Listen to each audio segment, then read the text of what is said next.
Je vous salue au nom de Jésus et merci pour l'invitation du président d'Ève à la convention de la jeunesse Yada et que Dieu bénisse la servante de Dieu Joël Kabasele, la servante de Dieu Fifi Bilolo et le pasteur Guilain qui nous ont édifiés. Et aujourd'hui, nous allons clore cette série d'enseignements sur le mariage. Et précisément, le mariage n'est pas un jeu. Tu peux dire ça à ton voisin, à ta voisine, ton voisin de gauche, ton voisin de droite, seulement le voisin qui te sourit.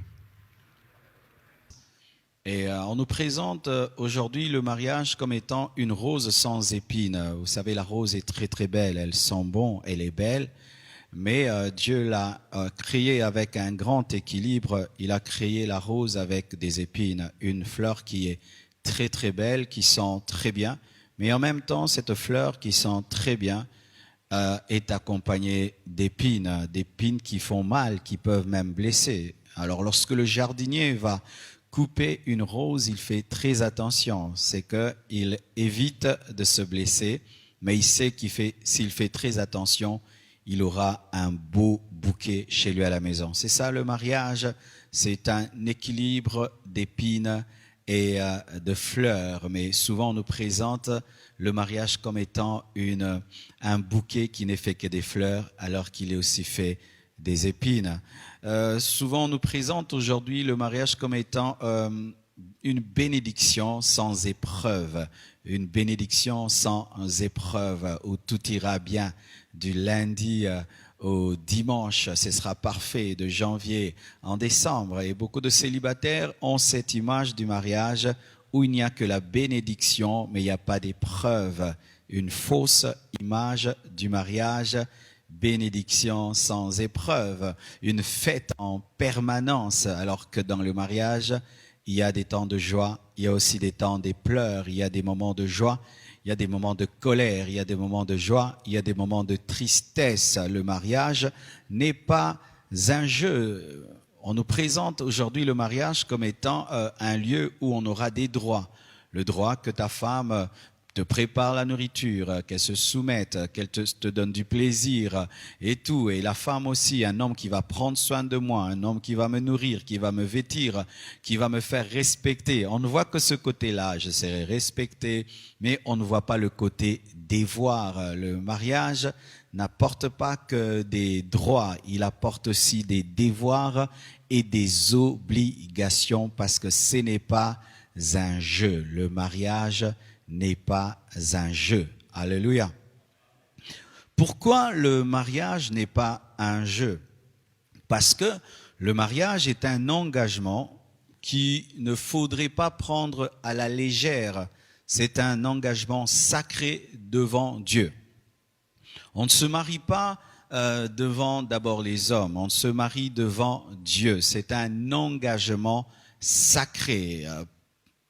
Tu ne peux pas t'engager devant Dieu sans réfléchir. C'est pourquoi la parole de Dieu dit dans Proverbe 20, verset 25, « C'est un piège pour l'homme que de prendre à la légère un engagement sacré et de réfléchir qu'après avoir fait un vœu. » Je répète, c'est un piège pour l'homme que de prendre à la légère un engagement sacré et de ne réfléchir qu'après avoir fait un vœu. C'est un piège. Le mariage est un piège lorsque tu le prends à la légère. Le mariage est un piège lorsque tu entres sans réfléchir. Le mariage, c'est un piège lorsque tu viens t'amuser à l'église avec une femme, avec un homme. Vous vous dites oui, oui, oui, oui. Vous vous promettez des choses. Vous chantez des chansons et vous pensez que vous êtes en train de vous amuser pour avoir des belles photos, des belles vidéos, pour porter l'alliance. Et si vous pensez que c'est ça, la Bible dit que vous êtes piégé. Vous êtes piégé. Un homme qui n'a pas réfléchi avant de se marier, un homme qui n'a pas pesé son engagement avant de se marier est piégé. Je répète, un homme, une femme qui n'a pas pesé son engagement avant de se marier est piégé. Piégé comme une antilope, piégé comme un oiseau, piégé comme une chèvre. C'est ça, je vous assure, mes frères et sœurs, si vous n'avez pas bien réfléchi et vous n'avez pas pesé les pour et les contre avant de vous marier, vous êtes piégés comme des gibiers. Et alors, qu'est-ce qui arrive souvent? Ceux qui ne réfléchissent pas avant le mariage réfléchissent dans le mariage. Ceux qui ne prennent pas le temps de considérer le poids de leur engagement avant le mariage vont le considérer dans le mariage, et là c'est trop tard, car Dieu maintenant sera en colère contre toi parce que tu as pris à la légère un engagement sacré.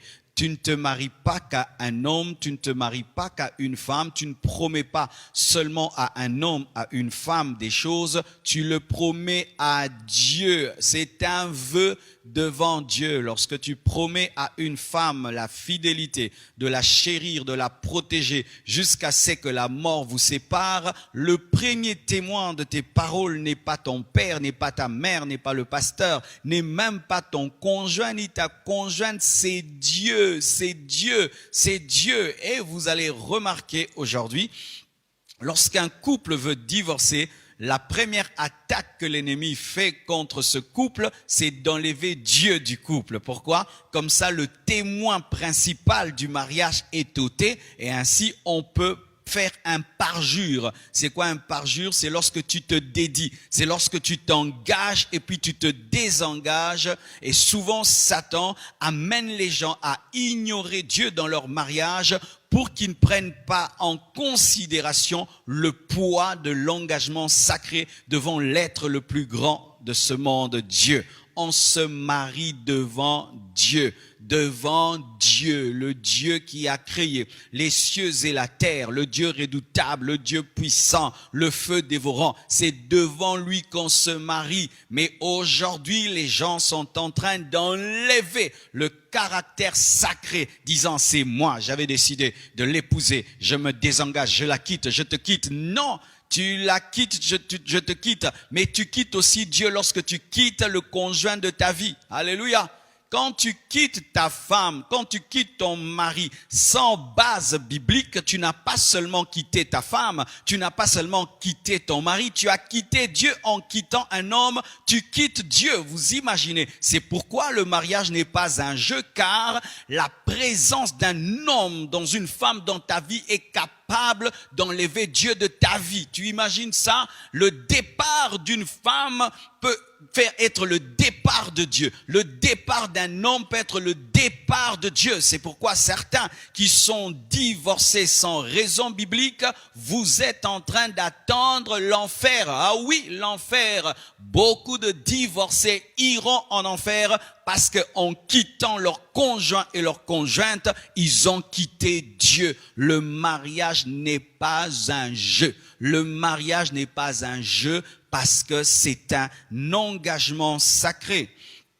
Et encore, pourquoi le mariage n'est pas un jeu? Parce que c'est la première institution divine. La première institution divine n'est pas l'Église. L'Église n'a pas été établie dans Genèse. La première institution divine, ce n'est pas le ministère apostolique ou prophétique. La première institution divine, c'est le mariage. Dans Genèse 1, verset 27 à 28, la Bible dit, Dieu créa l'homme à son image. Il le créa à l'image de Dieu et créa l'homme et la femme. Dieu les bénit et Dieu leur dit, soyez féconds, multipliez. Quand Dieu les a bénis, il a béni leur mariage et il les a déclarés féconds. Dans Genèse 1, la première institution divine sur la terre, c'est le mariage. Et vous savez que les premières choses sont très très importantes. Dieu pouvait établir déjà plein de choses dès Genèse 1, mais la première chose qu'il établit, c'est le mariage. Le mariage n'est pas un jeu parce que c'est une institution et pas n'importe quelle institution, c'est la première des institutions divines. Et la première attaque du diable sur la terre, ce n'était pas contre le ministère, ce n'était pas contre un gouvernement, ce n'était pas contre la richesse et l'abondance. La première attaque du diable sur la terre, c'était contre le mariage. Et donc, entrer dans le mariage sans comprendre le mariage, tu entres dans un combat sans savoir que tu entres dans un combat, car se marier, c'est entrer en guerre.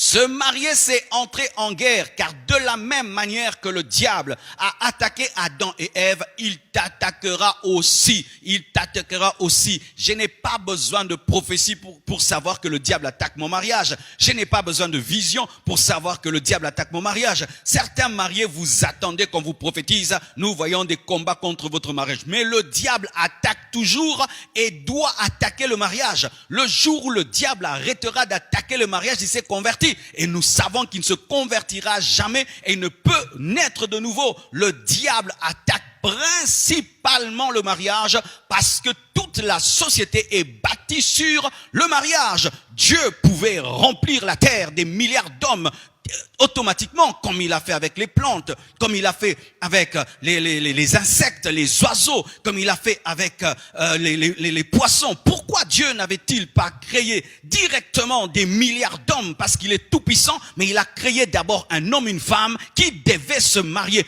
Pourquoi? Parce que c'est le socle de son plan, c'est la stratégie de son plan. Lorsque Dieu veut envoyer un prophète sur la terre, il entre dans un mariage. Lorsque Dieu veut envoyer un roi sur la terre, il entre dans un couple. Lorsque Dieu veut envoyer un instrument sur la terre, il entre dans un mariage. C'est pourquoi lorsque Jésus-Christ devait venir sur la terre, il devait entrer dans le couple de Joseph et de Marie. C'est pourquoi Satan combattra toujours les mariages, parce que c'est la stratégie de Dieu pour envoyer des hommes sur terre.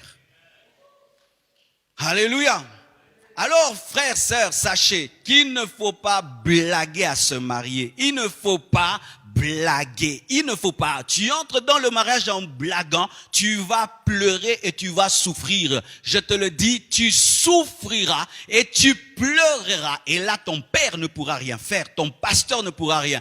Personne ne pourra faire quoi que ce soit. Tu auras une gifle de la vie. Tu seras giflé par la vie. Et vous savez, la vie est sans pitié. Alléluia.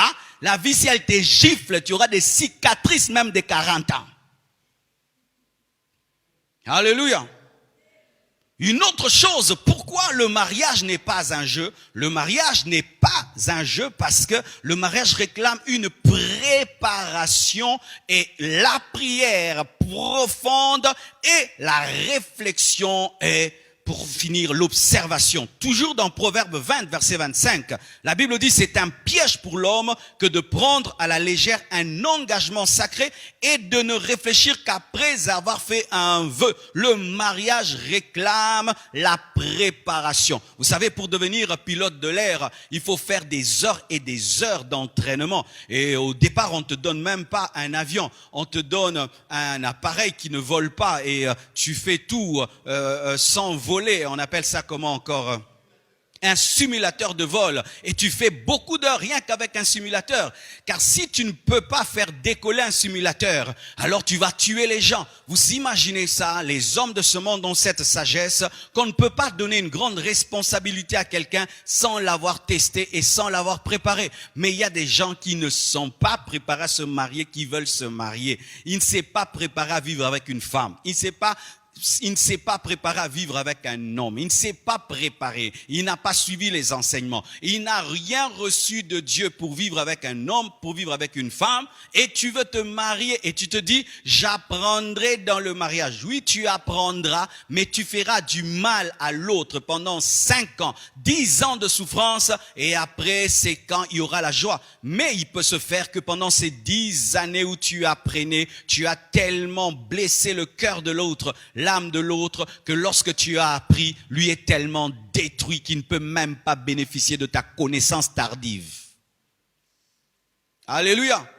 C'est pourquoi nos mamans, on les élevait à temps à vivre avec un homme. Lorsque la grande sœur avait un enfant, on envoyait la petite sœur chez la grande sœur, l'aider pendant un temps, comme ça elle peut voir comment on prend soin d'un enfant. Et nos mamans, on les poussait à la cuisine. Va cuisiner, va cuisiner.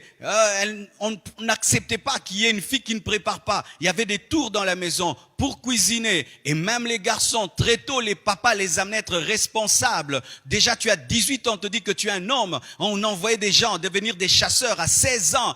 Et on avait des hommes qui devenaient des rois à 20 ans. Déjà, il sait assumer les responsabilités. Mais aujourd'hui, nous avons une génération des bébés. Des gens qui ont 30 ans mais réfléchissent comme des bébés. Des filles qui ont 30 ans qui réfléchissent comme des bébés. Elle ne sait rien faire. Elle ne sait rien faire. Elle sait que porter des habits, se faire belle, se mirer. En dehors de ça, elle ne sait pas comment on parle à un homme, on parle à une femme. Il sait rien mais il veut se marier. Tu veux faire quoi? Ce n'est pas parce que tu as la barbe que tu connais. Ce n'est pas parce que tu as une poitrine que tu connais. Attends grandir et tu feras.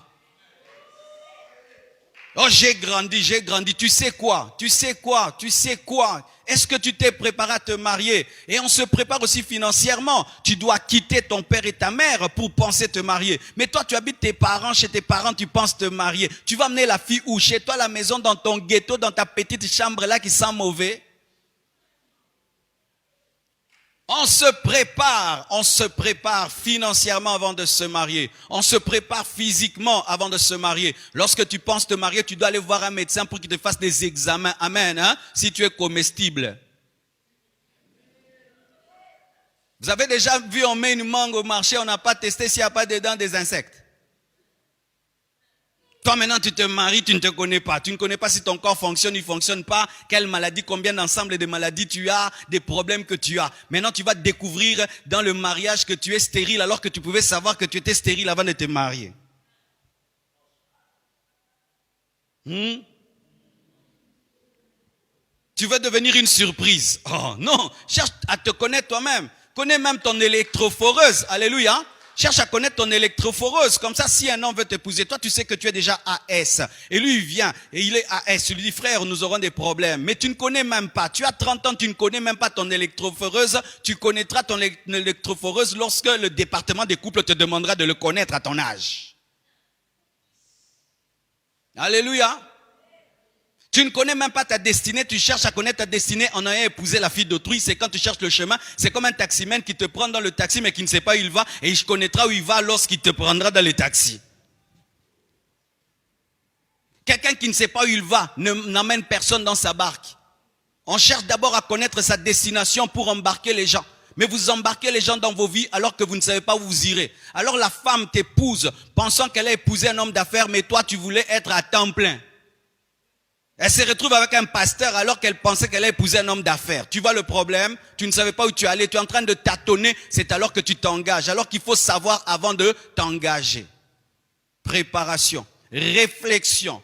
Avant de te marier, il ne faut pas seulement écouter le cœur. Il faut aussi écouter la tête. Les gens spirituels qui parlent trop en langue, ils pensent que lorsqu'on est né de nouveau, on a maintenant l'enlèvement du cerveau. Comme si Dieu, en venant dans la vie des chrétiens, enlève la capacité de réfléchir. Je vais épouser cette fille. Est-ce que j'ai la capacité de la nourrir? Il faut se poser cette question. Est-ce que j'ai la capacité de payer le loyer? Est-ce que j'ai la capacité de payer l'eau? Est-ce que j'ai la capacité de payer la layette? Est-ce que je suis capable, si elle devient grosse, le premier mois du mariage, est-ce que j'ai la capacité de l'amener à l'hôpital sans quémander et demander? As-tu réfléchi sur ça? Si tu n'as pas réfléchi, la vie te corrigera. Elle te frappera. Elle te tapera des gidots et des coups de matraque. Et tu pleureras en secret. Vous m'entendez, hein? Vous m'entendez? Tu ne m'entends pas? Tu m'entendras. Cette prédication te reviendra quand tu pleureras. Le pasteur avait raison. Prépare-toi, réfléchis sur la personne que tu veux épouser. Projette-la dans ton futur et vois si elle sera capable de tenir. Réfléchis sur son comportement, observe-la. On n'épouse pas quelqu'un qu'on n'a pas observé. Alléluia. Même si ton cœur est parti, si tu n'as pas observé, ramène ton cœur dans le cœur. Dis-lui, je ne le connais pas. C'est pourquoi nous, les chrétiens, on ne se marie pas par coup de foudre. On se marie par amour et par observation et prière et réflexion. Le coup de foudre rend aveugle et les aveugles choisissent mal parce qu'ils peuvent penser que c'est du bonbon alors que c'est du savon. Tu peux tomber amoureux d'un piment et l'amour va te faire croire que le piment est sucré. Mais la vie va te révéler que le piment est pimenté, mais en retard, tu as épousé le piment pensant que c'était le sucre.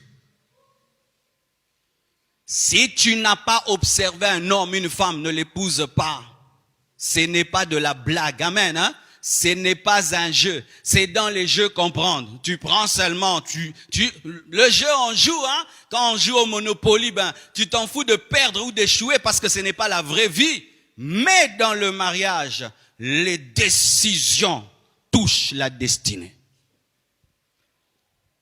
On ne se marie pas sans avoir observé. Et sans avoir observé pendant longtemps. Longtemps.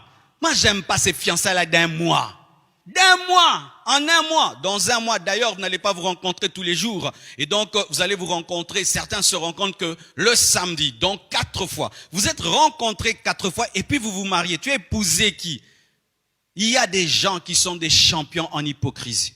Champions pour cacher leurs défauts. Je vous assure, vous devez savoir qu'il y a des champions pour cacher leurs défauts. Et ils savent que tu es chrétien.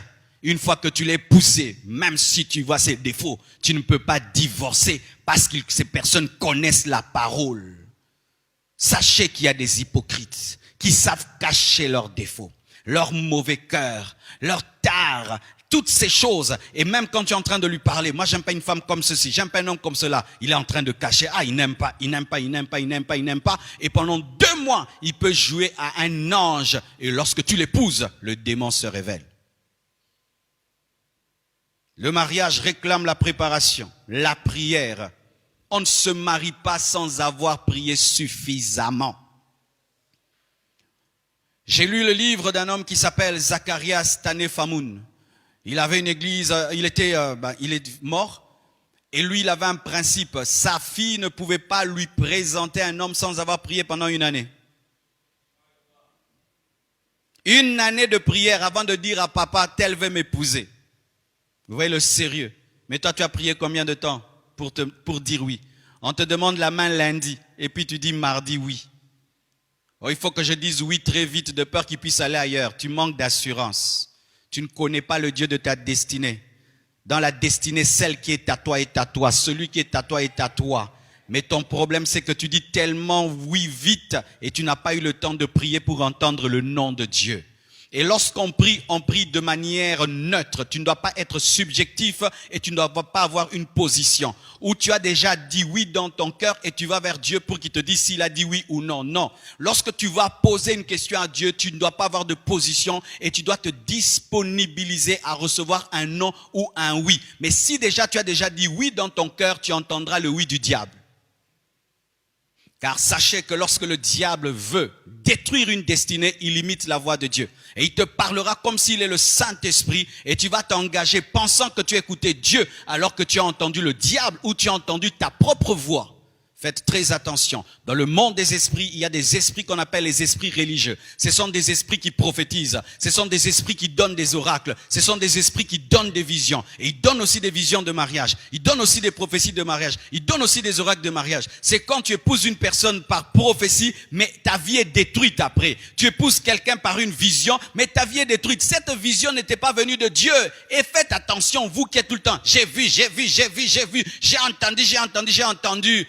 Après tout ça, après avoir vu, entendu, tu dois être capable d'observer la personne parce que Dieu ne peut pas te donner une pierre lorsque tu demandes du pain. Alléluia. Prier et tu pries jusqu'à te fatiguer. Tu dois vraiment prier. Tant que tu n'as pas sérieusement prié avant de te marier, tu ne prends pas au sérieux le mariage. Le mariage peut détruire ta vie, il peut détruire ta destinée, il peut détruire ta santé, il peut détruire tous tes projets, il peut détruire ton ministère, il peut détruire tes finances, il peut détruire ta joie, ta paix, il peut tout détruire. Et quelque chose qui peut tout détruire dans ta vie, tu pries pendant 2 jours et puis tu dis oui à un homme. Les sœurs, l'homme qui te demande la main a pris le temps de prier avant de te demander la main. Mais les hommes, lorsqu'ils ont prié pendant longtemps avant de demander la main, lorsqu'ils vont vers les femmes, ils leur donnent que 2 jours ou 1 semaine. Lui, il a eu des mois et des mois pour prier, pour t'observer. Mais lorsqu'il vient vers toi, je te donne 1 semaine. Ça, c'est un égoïste spirituel. Alléluia. Autant il a eu tout le temps. Toi aussi, tu dois avoir tout le temps. Alléluia. donne-moi tout le temps. Il s'agit d'un engagement sérieux. Alléluia. D'un engagement sérieux. Même des fois pour prendre la décision d'étudier quelque part, la décision de voyager quelque part, les gens prennent 1 mois ou 2 mois pour réfléchir. Mais quand il s'agit du mariage, les gens prennent 2 jours, 3 jours. Vous ne prenez pas au sérieux le mariage. Alléluia. Pourquoi le mariage n'est pas un jeu? Parce qu'il n'est pas accompagné que de joie, mais aussi de peine. Vous devez le savoir, mes frères et sœurs. Chers célibataires, le mariage n'est pas accompagné que de joie. Le mariage est aussi accompagné de peine. Je me souviens quand j'ai épousé mon épouse Blanche, nous avons quitté l'hôtel et après l'hôtel, nous rentrons à la maison. Elle tombe gravement malade. La même nuit, je l'amène à l'hôpital. Donc, j'ai quitté la lune de miel directement. Je suis allé à l'hôpital. J'étais au chevet de ma femme. Donc, à peine marié, je me retrouvais à l'hôpital avec ma femme. C'était quoi? Il y a eu des temps de joie. Il y a aussi des temps de peine. Donc, Dieu voulait déjà m'équilibrer dès le départ que dans le mariage, il y aura des joies, il y aura des peines. Un enfant naît, quand il naît, on vous dit qu'il est malade. Et vous devez être là pendant 1 mois. Vous allez à l'hôpital. Docteur, comment ça va? Docteur, comment ça va? Docteur, comment ça va? Docteur, comment ça va? Docteur, comment ça va? Et ta femme est enceinte. Le jour, elle doit accoucher. Et puis, on vient te dire, il faut la césarienne. Et c'est toi qui dois décider qu'il faut une césarienne. Ça, c'est aussi les peines du mariage. Vous qui regardez que des films avec des violons, avec des pianos. Oh, il y a aussi l'accouchement. L'accouchement, on nous amène les bébés ici, hein. Ah, on va bénir le bébé. Si on vous raconte l'histoire de la naissance, comment l'homme est en train de faire les 100 pas dans le couloir de l'hôpital, tu attends. Certaines femmes, elles vont à l'hôpital 2 jours, 3 jours, elles n'accouchent pas. Dave, toi-même, tu sais. Elles n'accouchent pas. Et tu te sens comme responsable. Tu ne dors pas. Il n'y a même pas moyen de rentrer à la maison. Et tu dors sur une chaise en attendant qu'elle accouche. Et les médecins viennent tout le temps te demander, donne ceci, donne cela, donne ceci, donne cela. Et des fois, certains, ils sont arrivés, on lui dit, entre la mère et l'enfant, tu dois choisir qui doit vivre. Si tu es un enfant, n'entre pas dans ces choses. Tu vas commencer à pleurer. Tu vas commencer à pleurer. En français, je suis un enfant qui t'a poussé. Alléluia. Le mariage n'est pas seulement accompagné de joie, il est aussi accompagné de peines, des peines. Et tu peux tout faire. Il y a des peines qu'on n'évite jamais, jamais, jamais. Un enfant qui va à l'école et puis il échoue, c'est une peine, n'est-ce pas? Tu vas à l'école, premier de la classe, c'est tel, deuxième de la classe, tel, troisième, ton enfant dernier. C'est la peine. Alléluia. La peine d'éduquer un enfant, d'éduquer une fille, de la protéger des hommes bizarres. La peine. Et nous voyons cela. Lorsqu'Adam était tout seul, tout allait bien. Lorsqu'il épouse Ève, il doit subir l'influence de Ève. Et Ève lui amène des problèmes, lui amène le fruit défendu. Et lui amène des problèmes spirituels, lui amène des problèmes avec Dieu, de sorte que Adam a dit à Dieu, la femme que tu m'as donnée, quand j'étais seul, j'étais bien. Maintenant que tu m'as donné Ève, regarde, ça lui a amené des peines. Et encore, son fils Caïn tue Abel, il doit enterrer Abel, la peine. Abraham et Sarah, la peine, l'enfant ne vient pas. Belle femme, beau monsieur, mais stérilité. 1 année, l'enfant ne vient pas. La famille vous regarde. 2 ans, tu l'habilles bien, belle voiture, belle maison. 1 année, pas d'enfant. 2 ans, pas d'enfant. 5 ans, pas d'enfant. La peine. La servante de Dieu qui vous a prêché ici a fait 9 ans sans enfant. Et aujourd'hui, Dieu l'a béni avec 2 enfants. Mais si elle vous raconte les 9 ans, oh, terrible mes frères. La belle famille peut dire ceci. Et les amis disent ceci. Les gens parlent. Isaac et Rebecca aussi, la stérilité. Jacob et Rachel, stérilité. Il fallait prier pour que les enfants puissent venir. Et là encore, Jacob et Léa. Léa aime Jacob, mais Jacob ne l'aime pas. Ou tu aimes beaucoup ta femme, elle ne t'aime pas beaucoup. Tu aimes beaucoup ton mari, lui ne t'aime pas beaucoup. Toi tu l'aimes à 100 à l'heure, lui t'aime à 20 à l'heure. Il y a cela aussi parce que dans chaque mariage, il y a toujours un qui aime l'autre plus. Et celui qui aime beaucoup, c'est celui qui souffre plus dans le mariage. Ce sont des réalités qui arrivent. La réalité de la vie, c'est cela. Le mariage n'est pas accompagné que de joie, il est aussi accompagné de peine. Même Jésus-Christ, il souffre avec l'Église. Oui, Jésus-Christ souffre avec l'Église. Avant de nous épouser, il était à la gloire de Dieu le Père, il était là dans la paix. Maintenant, il nous a épousés, il est devenu intercesseur.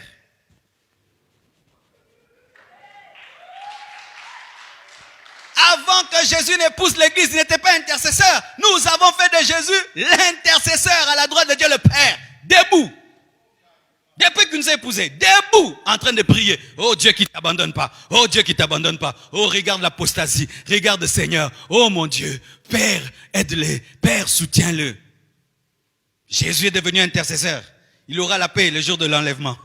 En attendant, regardez tout ce que les chrétiens font. Ce que les serviteurs de Dieu font. Ça fait mal au cœur du mari. Lui, un mari fidèle, avec une épouse infidèle. Si toi tu épouses l'Église, tu peux mourir. Mais regardez le mariage de Jésus. La joie et la peine. Quand il y a de nouveaux convertis, Jésus est heureux. Mais quand nous commettons des dégâts, des scandales, son cœur est en train de pleurer. Le mariage est accompagné de joie. Il est aussi accompagné de peine. Regarde, tu n'as pas d'enfants, tu pries que Dieu te donne des enfants. Et puis les enfants naissent. Maintenant, qu'est-ce qu'il faut? Il faut qu'ils mangent. Il faut qu'ils étudient. Il faut qu'ils finissent les études. Après, il faut qu'ils travaillent. Après, il faut qu'ils se marient. Après, il faut qu'ils aient des enfants. Donc, s'ils n'ont pas tout ça, tu as la peine. Et c'est ainsi que tu vois un papa, il est triste. Pourquoi? Sa fille n'a pas d'enfant. Ou sa fille ne travaille pas. Son grand garçon ne travaille pas. Il avait la joie quand il était tout seul. Mais comme il a engendré quelqu'un, cette personne doit réussir pour que lui aussi soit dans la joie. Alors si vous n'êtes pas prêt à tout ça, ne vous mariez pas. Alléluia. Ne vous mariez pas. Si vous voulez chercher seulement des bagues, vous cherchez seulement des robes et qu'on dise que tu t'es marié. Et quand toutes ces choses vont arriver, où maintenant la destinée de tes enfants est liée à ta destinée, où leur joie est liée à ta joie. S'ils sont tristes, tu deviens triste. Ne te marie pas. Regardez ces parents qui ont des enfants malades. Regardez ces parents qui ont des enfants qui refusent d'étudier. Regardez ces parents qui ont des enfants dévergondés. Tu vois la lutte du père, de la mère. J'allais souvent dans une famille très très riche et la plupart des enfants étaient bizarres. Quand j'arrivais, tu remarquais que dans cette maison, ils n'ont que faire de leur voiture, que faire de leur maison. C'est l'enfance. Pasteur, prie pour mon enfant, prie pour mon enfant, prie pour mon enfant. Ils ont réussi financièrement, mais les enfants ne réussissent pas. La peine. Tu n'es pas prêt à une telle vie. Oh mon frère, il faut que tu puisses laisser tomber. Je suis allé une fois prêcher quelque part et un grand prédicateur était parmi les orateurs. C'est parmi les prédicateurs africains les plus invités au monde. Il prêche dans toutes les grandes églises américaines. Et c'était vraiment un modèle pour moi. Je pensais que tout allait bien dans sa vie. Il a prêché partout. Et le jour qu'il a prêché, il nous a parlé de l'onction qui vient de la souffrance. Et il a dit, vous me voyez là, j'ai un enfant. Cet enfant est fou. Cet enfant ne me reconnaît pas. Il ne reconnaît pas sa mère. J'ai un don. Je prie pour les cœurs et les gens sont guéris. Mais mon enfant, je n'arrive pas à le guérir. Je peux prier, tout le monde est guéri, sauf mon enfant. Et pendant que je suis en train de vous prêcher ici, je le surveille au moyen de mon téléphone. Nous l'avons enfermé dans une chambre et nous suivons tout au téléphone. Et j'aimerais des fois que Dieu prenne ma santé, qu'il donne à mon enfant et qu'il prenne sa maladie, qui me la donne, mais Dieu ne m'exauce pas. Ce grand prédicateur, mais dans sa vie, il y a une peine, un enfant qui est malade. Alléluia. Vous voulez fuir? C'est la vérité. Amen, hein? Parce qu'on prêche trop mal le mariage dans les églises. On présente que les roses. Ah, une femme, une jolie femme. Quand tu te maries, les bénédictions. Non, non, non, non, non. On ne parle pas des épreuves. Alors que dans la Bible, on met un équilibre entre les bénédictions et les épreuves qui sont liées au mariage. Pourquoi encore le mariage n'est pas un jeu? Parce qu'il est dangereux. Dis à ton voisin, le mariage est dangereux. Oh, dis-lui bien. Le mariage est dangereux et difficile. Le mariage n'est pas facile, qu'on ne vous mente pas. Le mariage est dangereux et il est difficile quand on ignore avec qui on se marie ou quand on fait un mauvais choix. Quand on fait un mauvais choix, le mariage est dangereux. Quand on fait un mauvais choix, le mariage est très difficile. Imagine, tu épouses un homme qui ne pardonne jamais. Tu t'imagines ça? Vous savez qu'il y a des gens qui ne pardonnent jamais? Vous savez qu'ils existent? Il y a des gens qui ne pardonnent jamais. Ils viennent à l'église, ils parlent en d'autres langues. Mais lui, il peut te rappeler un tort que tu as fait il y a 20 ans. Avec précision, heure et date. Ah oui, ils sont là. Il y a d'autres qui ne partagent jamais. Ils ne partagent jamais. Il y a d'autres, ils insultent facilement. D'autres, ils prient là. Mais il est rempli d'impudicité. Donc c'est un frère. Même s'il se marie, il doit seulement tomber. Il y en a qui sont là. Maintenant, tu épouses un tel frère. Tu épouses un tel frère, incapable de se discipliner, incapable de se contrôler. Quelle sera ta vie, ma sœur? Il est beau, oui. Il est intelligent, oui. Il prêche bien, oui. Mais il ne sait pas se discipliner. Quelle sera ta vie? Ou tu sais qu'il te ment. Il dit qu'il est au travail, mais n'est pas au travail, tu sais. Ou il te ramène des enfants en dehors du mariage, tu sais. Ou même quand tu l'attrapes, il continue toujours, tu sais. Ou tu sais que ton mari est alcoolique, tu sais, tu épouses un homme qui est alcoolique. Quelle sera ta vie? Un homme irresponsable, il n'aime pas travailler, il n'aime pas travailler, il n'aime pas chercher, il ne fait que se plaindre. Oh le gouvernement, oh les sauts de moutons, oh les 5 chantiers, oh les 10 chantiers. Lui il sait que parler des politiques, mais il ne cherche pas l'argent. Vous mourrez de faim, lui ne fait que lire les journaux. Il y a des hommes pareils. Et si tu penses qu'il n'y en a pas, tu te trompes. Il y a des femmes très impolies. Il y a des femmes insoumises. Tu parles, elles parlent. Tu gifles, elles te giflent. Oh, mes frères, vous ne savez pas? Tu la chasses, elle ne part pas. Elle te dit, c'est à toi de partir, moi je reste ici. Oh, tu ne sais pas ça? Tu appelles ta famille, elle insulte toute ta famille. Et puis elle tape ta maman. Vous en connaissez pas? Oh, elle est jolie, elle est belle. Oui, elle est jolie, elle est belle. Est-ce que tu as testé son éducation? Elle te manque déjà du respect dans le fiançailles. Elle va te manquer du respect dans le mariage. Elle te manque du respect déjà devant tes parents. Elle va manquer même du respect à tes parents. Le mariage est dangereux quand tu épouses une mauvaise personne. Le mariage est dangereux lorsque tu ne sais pas avec qui tu te maries. Le mariage est dangereux quand tu ne sais pas qui t'accompagne dans cette grande lutte. Le mariage est dangereux lorsque tu prends à la légère les critères de la personne qui doit t'accompagner, ou tu as des critères superficiels. Il doit parler bien français. Toi, tu épouses le français, mais on peut t'insulter en français, on peut te tromper en français, on peut te faire pleurer en français, même en anglais. Oh non, pourquoi tu épouses cette fille-là? Quand il porte la robe, waouh, ça lui va. Toi, tu épouses la taille. Hey, elle va te tailler. Elle va te tailler avec la taille. Et tu sais, quand une femme est belle, si elle te fait du mal, tu ne verras plus sa beauté. Dans le mariage, ce qui est bizarre, c'est que quel que soit le niveau de la beauté de ta femme, tu te rends compte qu'en soi, ce que tu recherches, c'est son caractère.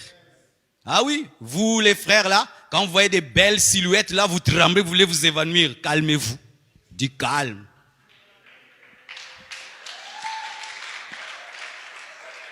Calmez-vous, calmez-vous. Mettez même des glaçons, calme. Car si tu mets de côté le caractère, parce qu'elle est belle, tu souffriras. Adam a dit, voici l'os de mes os et puis la chair de ma chair. Il n'a pas dit la chair de ma chair et l'os de mes os. Pourquoi? L'intérieur vient avant l'extérieur. C'est l'os d'abord, ce qui ne se voit pas, qui vient avant ce qui se voit. Mais lorsque tu fondes ton choix sur ce qui se voit, pour annuler ce qui ne se voit pas, tu as épousé des muscles, mais tu n'as pas épousé un squelette. Alors que c'est le squelette qui permet aux muscles de tenir, c'est le caractère qui donne la valeur à la beauté. Lorsqu'il n'y a pas de muscle, même si la chair est belle, elle n'a pas de forme. C'est l'ossature, le squelette qui donne la forme et c'est le caractère qui permet de considérer la beauté. Mais si toi, tu ne considères que la beauté, tu ne regardes pas le caractère, tu pleureras dans ta langue maternelle. Écoutez ceci, mes frères et sœurs. Regardez Akab. Pourquoi Akab est mort? Parce qu'il avait fait un mauvais choix. Il a épousé qui? Jézabel. Jézabel a amené la mort d'Akab. Jézabel a amené la chute d'Akab. Regardez encore Salomon. Pourquoi Salomon a dévié? À cause des femmes qu'il avait épousées. C'est le mariage qui a détruit la vie de Salomon. C'est le mariage qui a détruit la vie d'Akab. Donc un mariage peut détruire ta vie. Un mariage peut détruire ton ministère, un mariage peut détruire ton commerce, il peut détruire tes études, il peut détruire tes rêves et tes visions. Tu peux épouser une femme qui ne fait que te décourager. Tu épouses un homme qui ne fait que te décourager. Tu peux épouser un homme qui détruit ton ministère. Combien de femmes dans cette nation, ayant eu une forte onction, un puissant appel aujourd'hui, ne savent plus servir Dieu à cause de leur époux?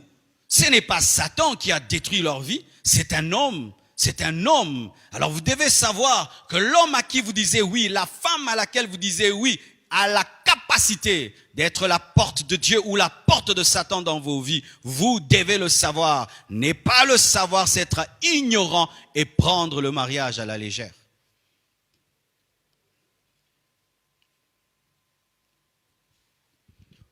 Le mariage, pourquoi il n'est pas un jeu? Parce que Dieu prend très au sérieux le mariage. La première personne qui prend le mariage au sérieux, ce n'est pas ton père, ce n'est pas ta mère, ce n'est pas le pasteur, ce n'est pas ta femme, ce n'est pas ton mari, c'est Dieu lui-même. Dieu prend très au sérieux le mariage.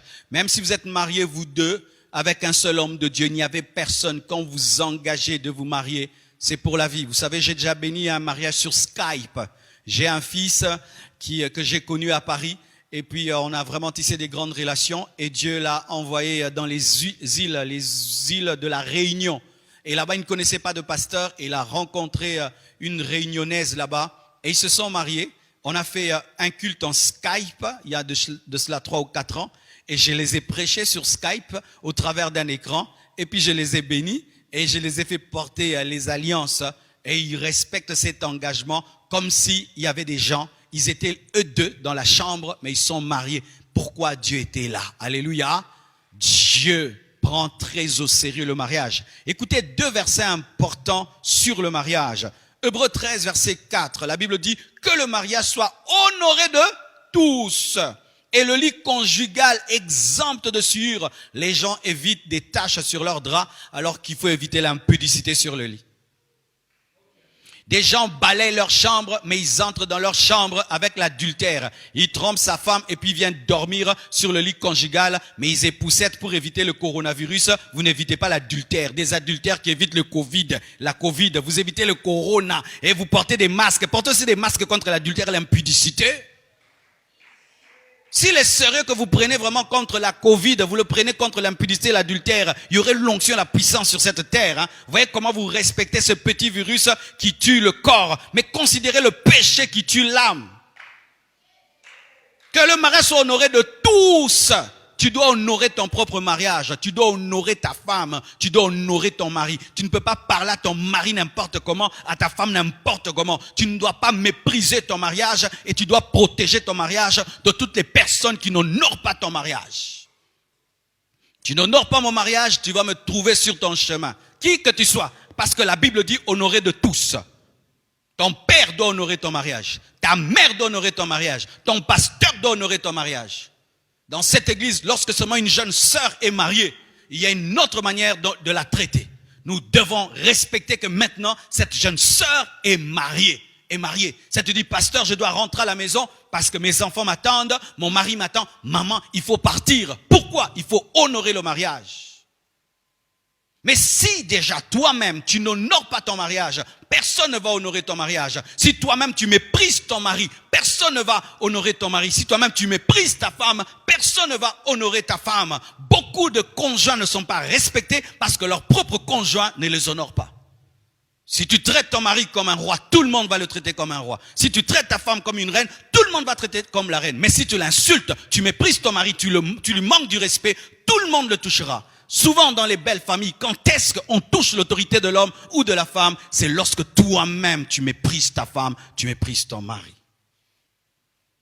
La Bible dit car Dieu jugera les impudiques et les adultères. Lorsque tu es adultère et impudique, Dieu te jugera. Même si ta femme t'a pas attrapé, même si ton mari t'a pas attrapé, tu seras jugé. Les adultères iront en enfer, les impudiques iront en enfer. Et en ce temps de la fin, il faut le dire. Mon frère, toi tu es champion quand tu trompes ta femme, tu es champion quand tu trompes ton mari. Personne ne t'attrape, tu es sans trace, sans trace. Tu laisses toujours des traces devant Dieu.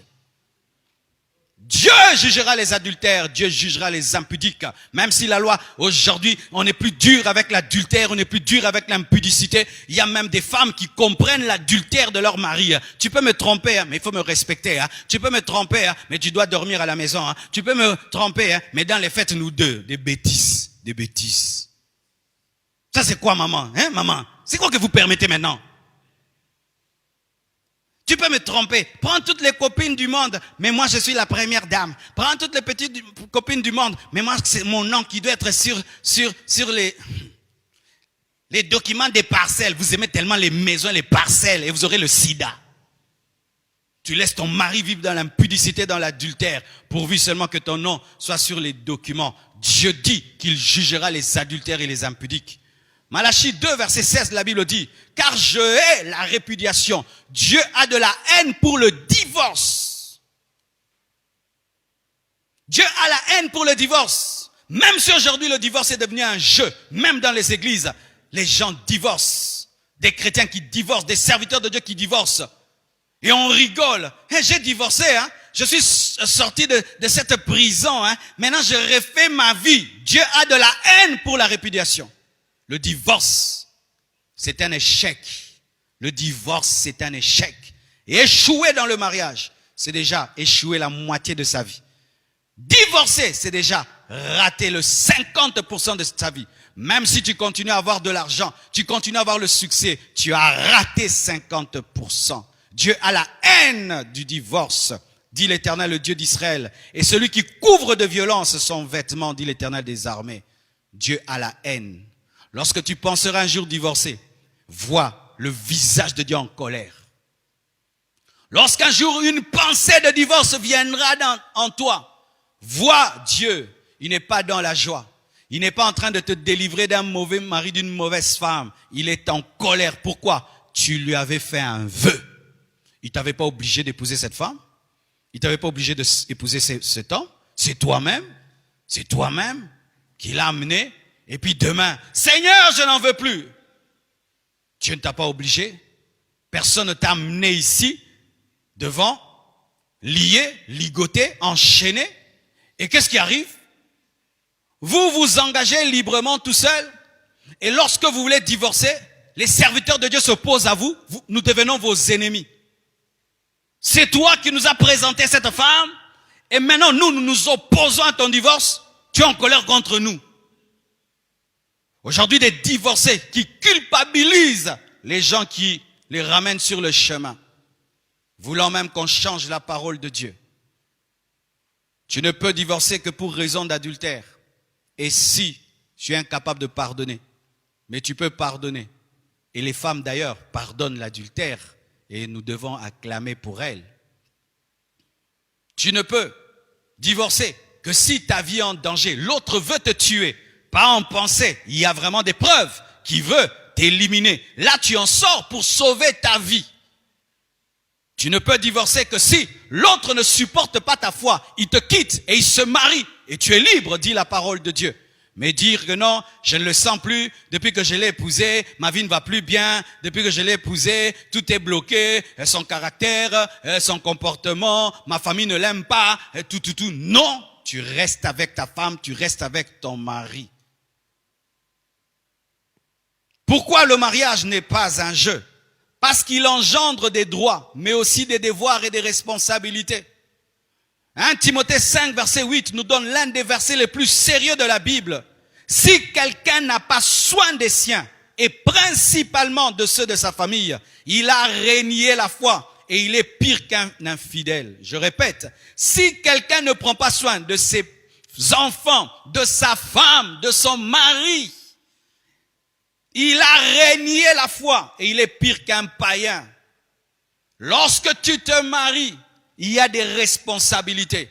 Tu dois prendre soin de tes enfants. Tu dois prendre soin de ta femme. Tu dois la vêtir, tu dois la nourrir. Tu dois payer le loyer. Tu dois les envoyer à l'école. Tu dois prendre soin d'eux. Tu dois te soucier d'eux. Tu dois te sacrifier. Toi qui es égoïste, tu ne prends soin de personne. Toute ta vie, c'est toi. Et c'est toi. T'habiller toi, te nourrir toi. Quand tu te maries, avant de manger, ta femme doit manger. Avant de t'habiller, tes enfants doivent s'habiller. Avant de porter des belles choses, tes enfants doivent les porter.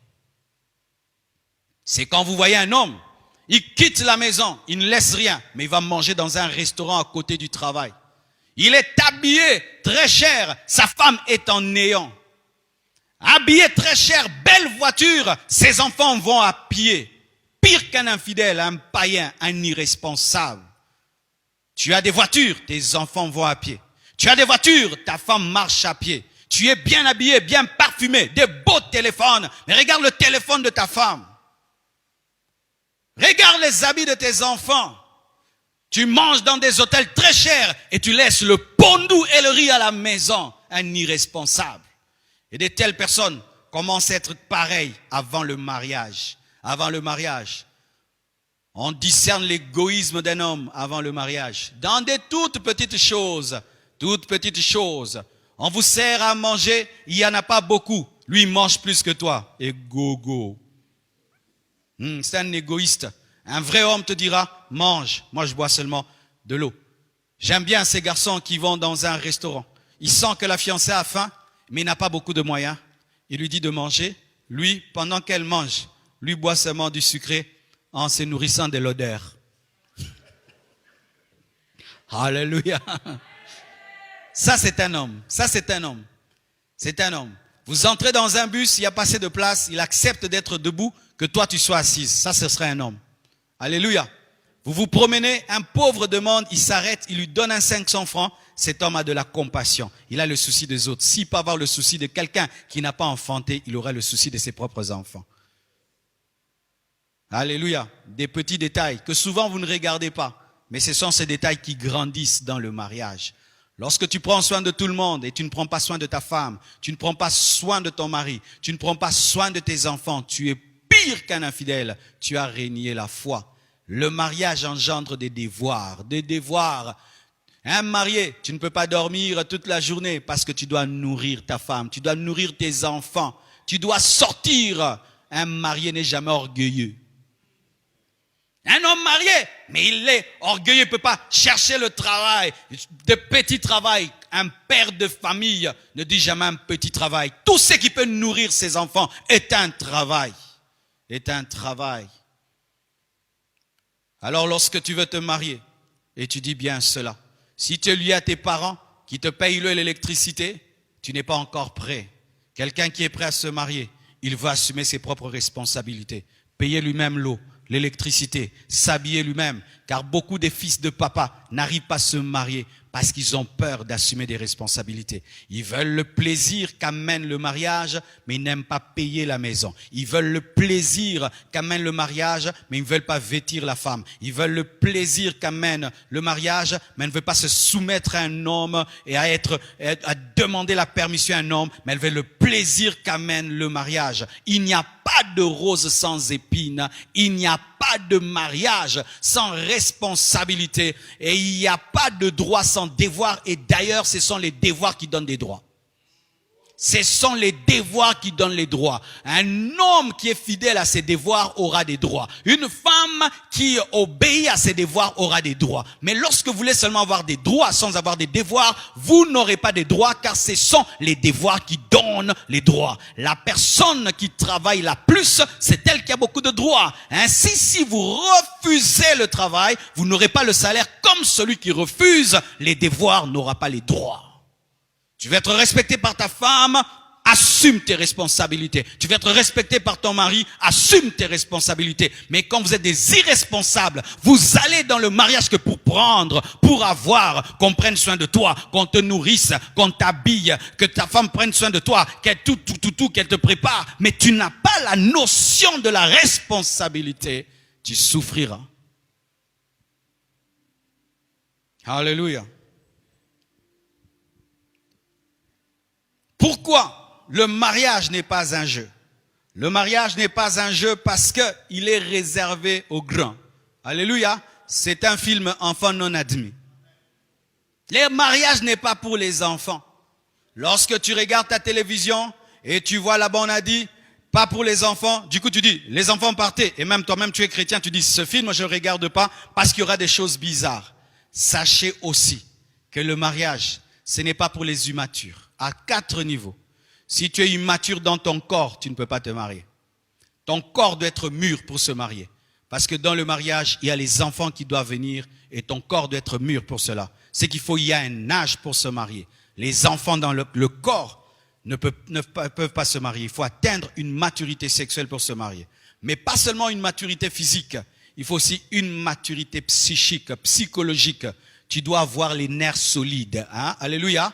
Tu dois avoir les nerfs solides. C'est-à-dire que ton intellect, ta manière de penser, de réfléchir doit grandir pour te marier. Tu dois aussi avoir la maturité spirituelle parce que il faut la sagesse de Dieu pour gérer une femme, gérer un homme, gérer des enfants, gérer un foyer. Si tu n'as pas la maturité spirituelle, tu détruiras de tes propres mains ton mariage comme un insensé. Et il faut avoir la maturité sociale, financière, c'est-à-dire que tu dois être indépendant de tes parents, indépendant de tes amis, indépendant de tes relations sur le plan financier et matériel pour te marier. Tant que tu es dépendant financièrement, dépendant matériellement de qui que ce soit, tu ne peux pas te marier parce que ce sera le mariage de ton père, le mariage de tes amis. Ce ne sera pas ton mariage. Chaque fois que tu auras des problèmes financiers, tu vas courir vers ton père, courir vers tes amis et ce sont eux qui vont porter ta responsabilité. C'est pourquoi, remarquez, Jésus-Christ pouvait commencer son ministère à l'âge de 12 ans. Il a commencé son ministère à l'âge de 30 ans et c'est à 33 ans qu'il a donné la dot. Alléluia. C'est à 33 ans que Jésus-Christ a donné la dot pour épouser l'église. C'était immature. Adam et Ève n'étaient pas des enfants parce que Dieu leur a dit soyez féconds. Et qui sont féconds? Ce sont des adultes. Alléluia. Ce n'étaient pas des enfants. Et lorsque Isaac devait se marier, Abraham qui était vieux a pris Éléazar qui était le plus vieux pour choisir une femme. Pourquoi? Il faut de la maturité pour choisir. Le mariage n'est pas pour les enfants. Tu peux avoir la maturité physique, mais spirituellement tu es immature, ne te marie pas. Tu peux avoir la maturité physique, mais psychiquement tu es un enfant, ne te marie pas. Tu peux avoir la maturité spirituelle, mais financièrement tu n'es pas autonome, ne te marie pas. Ce n'est pas parce que tu parles en langue, que tu connais la parole, les écritures, que tu dois te marier, parce qu'il faut payer l'eau, l'électricité. Ce n'est pas avec des feuilles de la Bible, mais c'est avec un salaire. Lorsque ces maturités ne sont pas mises ensemble, il y a toujours un déséquilibre. Il faudrait que ton corps soit mûr. Il faudrait que ton psychique soit mûr. Il faudrait que ton esprit soit mûr. Il faudrait que socialement tu sois indépendant. Je ne parle pas d'être riche. Non, je ne parle pas d'être riche. Souvent les gens me comprennent mal. Moi-même, je ne me suis pas marié en étant riche. J'avais le strict minimum pour payer ma maison, manger, payer l'eau et l'électricité. Je n'étais pas riche. Je ne peux pas dire qu'il faut être riche pour se marier, mais il faut être indépendant. Alléluia. Être indépendant. Capable toi-même de te nourrir au moins une fois par jour. Capable toi-même de t'amener à l'hôpital. Capable toi-même de régler tes problèmes financiers. Sinon, tu vas devenir un mendiant dans le mariage.